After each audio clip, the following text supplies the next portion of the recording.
ఈరోజు Mahatma Gandhi wholesale market ప్రచారం చేయడానికి వచ్చాం. ఎందుకంటే వీళ్ళందరూ వన్ టౌన్ నుంచి వచ్చి ఇక్కడ వ్యాపారం చేస్తూ ఉంటారు. వన్ టౌన్లో ఉన్న ప్రాబ్లమ్స్ అన్నీ వాళ్ళకి తెలుసు. మార్పు కావాలా వద్దా అని ఒకటి అడుగుతున్నాం. అతి త్వరగా మార్పు కావాలి, మీకు 10 రోజుల గురించి వెయిట్ చేస్తున్నామని అందరూ ప్రమాదం చేస్తూ ఉన్నారు. వ్యాపారస్తులందరూ కూడా ప్రమాదం పడుతున్నారు.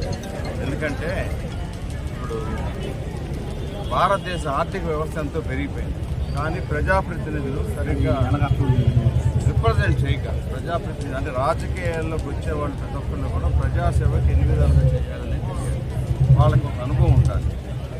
అనుభవం లేని వాళ్ళంతా వచ్చేసేసి ఎమ్మెల్యేలు ఎంపీలు అయ్యి పూర్తిగా వ్యర్థపాలన చేస్తున్నారు.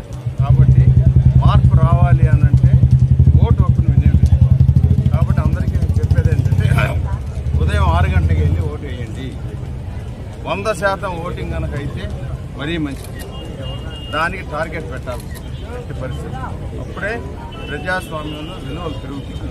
లేకపోతే 20%, 30% కుల ప్రాతిపదిక మీద, మత ప్రాతిపదిక మీద ఓట్లు వేసుకుంటే వెళ్ళిపోతే సరైన ప్రజాప్రతినిధి ఎన్నుకోబడ్డాడు. ఆ విషయం చెప్తాం. Okay sir.